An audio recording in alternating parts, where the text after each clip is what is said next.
Hello everyone, আমি Ankita. Welcome back to my new video. জানি ভিডিওটা দিতে অনেকটাই লেট হয়ে গেছে। কিছু প্রবলেমের জন্য ভিডিও এডিট করাই হচ্ছে না। সারা রাত ধরে কার্তিক পূজা হয়েছে আর এখন কার্তিককে নিয়ে যাচ্ছে বটগাছে তুলে দিতে। এখন বাজে ওই 4:30 পৌনে 5টার মতো। এখনো অন্ধকার হয়ে আছে চারিদিকে। বড় কার্তিকটা আমার বাবা নিয়ে এসছে, এবারে আমার শ্বশুর মশাই আসছে ছোট কার্তিকটা যেটা বসিয়ে দিয়ে গেছিল আমার বাড়িতে এতদিন ছিল, সেই কার্তিকটা নিয়ে যেতে। সত্যি কথা বলতে এই কার্তিকটা আমার বের করার একদমই ইচ্ছা ছিল না, খুব মন খারাপ করছিল। এই কার্তিকটা আমাদের বাড়িতে আছে 4 বছর হয়ে গেল। কার্তিক পুজোর পরে যেহেতু আমাদের সকালে অন্নপ্রাশন ছিল, ওই জন্য আমি আর সৌতিক মিলে পুরোটা সাজিয়ে নিয়েছি, ছোট করে ডেকোরেশন করেছিলাম। তারপর এখানে আমি সকালবেলা স্নান করে নিয়েছি আর এখানে গঙ্গা পুজো করতে চলে এসেছি। আমাদের এখানে নিয়ম আছে, অন্নপ্রাশনের দিন সকালে পুকুর ঘাটে গঙ্গা পূজা করতে হয়। আমি গঙ্গা পূজা করছিলাম আর আমার ননদের শাশুড়ি মা আমাকে বলে দিচ্ছিল যে কি করতে হবে না করতে হবে।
সুপারি ধরে নিবে। হ্যাঁ পুকুরে গেছি সুপারি ধর নাও। হ্যাঁ বাস পাটা জল দি। হ্যাঁ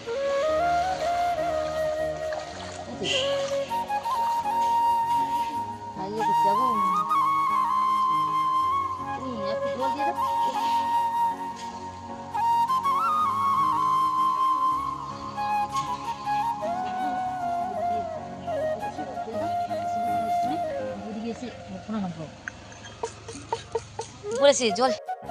তারপর এখানে বাবুর গায়ে হলুদও হয়ে গিয়েছে। যেহেতু আমাদের টাইম খুবই কম সময় ছিল, 7টা থেকে 11টা ছিল, ওই জন্য খুবই তাড়াহুড়োর মধ্যে হয়েছে। বাবা বাবা হে হেসে দাও হি হি। তারপর আমার মা ওকে কোলে করে নিয়ে যাচ্ছিল স্নান করাতে। আমাদের এখানে নিয়ম আছে যে অন্নপ্রাশনের দিন পুকুরে স্নান করতে হয়, আর এত ছোট বাচ্চা তো পুকুরে স্নান করবে না। তাই ঠাকুরমশাই বললো যে পুকুরের জল হালকা একটু ছড়া দিয়ে তারপরে ও যেমন স্নান করে ওই রকমই স্নান করবে গরম জলে। ছাতা মাথায় দিয়ে যাচ্ছে, আসার সময়ও ছাতা মাথায় দিয়ে আসবে।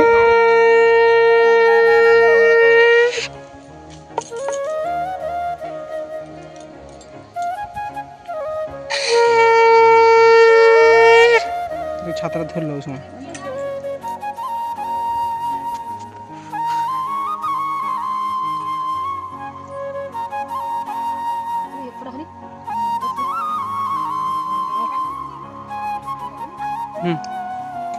কালকে তাকে ইয়েতে নিয়ে গিয়ে ধোবে, কাঁধ হবে,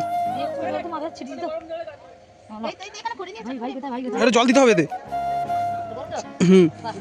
লাইন যাচ্ছে না কেন কি জানি, দেখ না হয় লাইন যায়নি, লাইন যায়নি।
ঘুরিয়ে দিতে পারো।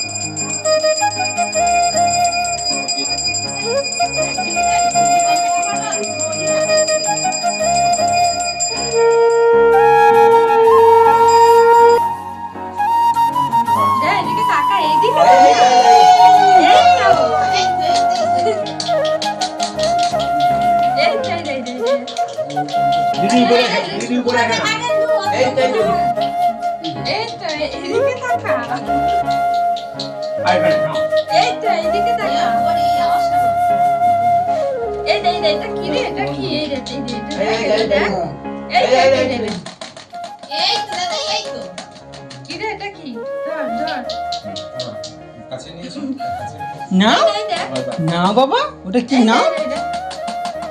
ওটা কি নাম? হ্যাঁ, কি গো ওটা?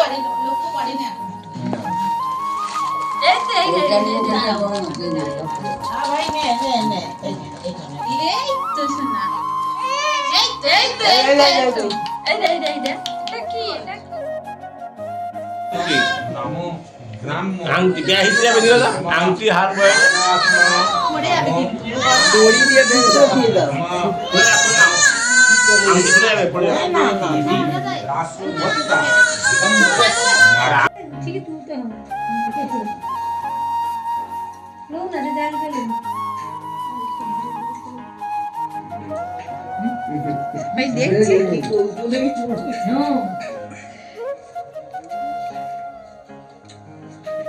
আংটিটা বেরিয়ে যাচ্ছে। এখানে তো আছে জিয়ে বেরিয়ে গেল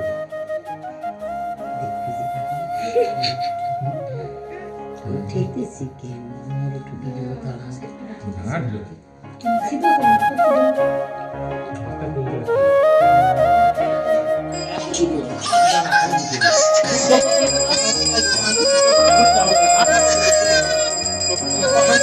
ওর মাথা কিছু রাখে না